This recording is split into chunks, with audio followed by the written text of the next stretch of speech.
But again, we're past that part. And it's safe to say that Jesus, at this point, has experienced more pain than any of us would ever want to feel in our entire lives. But what's powerful about this story is that it says, between the hours of 12 and 3, Jesus begins to feel abandoned.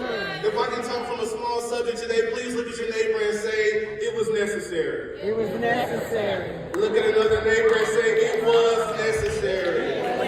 When we look at the text from Matthew 27, verses 45 and 46, the first thing that leaps out of the text to me is unexpected darkness. Look at one more neighbor and say, unexpected darkness. Unexpected darkness. This is critical. Why? Because we know that the sky normally does not get dark until about 6 or 7 p.m., but Matthew states that darkness covered the entire land from 12 to 3 p.m. Rhetorically, I ask, has anybody in this house ever experienced unexpected darkness? See, transparently, I can tell you that I've been here before. Unexpected darkness is when 1 minute everything is peaches and cream, and then the next minute seems like your whole world is falling apart. But look at your neighbor and say it was necessary. I don't know what type of unexpected darkness that you've experienced in your life. Maybe it was sickness, maybe it was loss of a loved one, maybe it was a financial crisis. But today I came to suggest to everybody, including myself, that it was necessary. Jesus is right now hanging on the cross and he's yelling out in a loud voice, Eli, Eli, lema sabachthani. Now before we dive into that, I need to point out that Jesus is crying out publicly. Where are my men at that feel like we have to cry behind closed doors? Jesus is crying out publicly. The reason why this blessed me so much is because he's in pain. He's been rejected. He's been beaten. But he loves us so much that he still decided to teach from the cross. He loves us so much he decided to still teach while he's in pain. Jesus is silently showing us that when people do you wrong, you don't have to waste time and energy conversing with them. I believe scripture says, I will lift up my eyes to the hills. He says, Eli, Eli, lema sabachthani, which means, my God, why have you forsaken me? Forsaken me can also be interpreted as abandoned. Abandoned. Jesus at this time feels like his father has abandoned him. And this is critical because no matter who we are, what gender, or how old we are, keep living long enough and you will feel like you're alone. You will feel like you're in this dark place. Life and God himself will have you in a season where they feel like you're distant from his voice. This is critical, but he silently says, I can handle being talked about. He says, I can handle being lied on. I can handle not being believed in.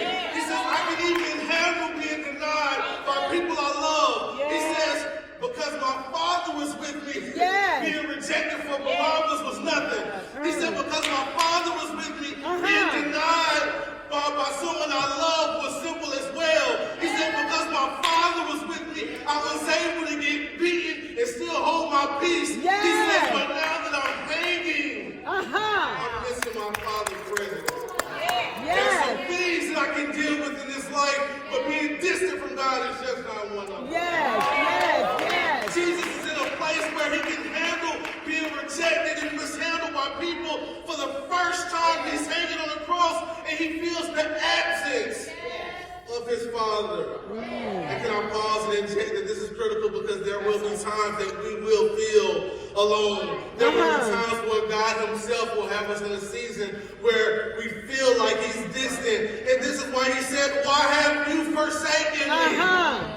Can I just go ahead and pause and say, he didn't say, Peter, why have you forsaken me? You denied me, but he didn't say, Peter, why did you forsake me? He didn't turn and look at the crowd after he healed all of them and said, why did you forsake me? No, he says, I want to look to the person that can fix my situation. Why have you forsaken me? And the reason why, I'm going to close this out, the reason why I've been saying it was necessary, because Jesus had to experience these things. Because one day we were going to experience it.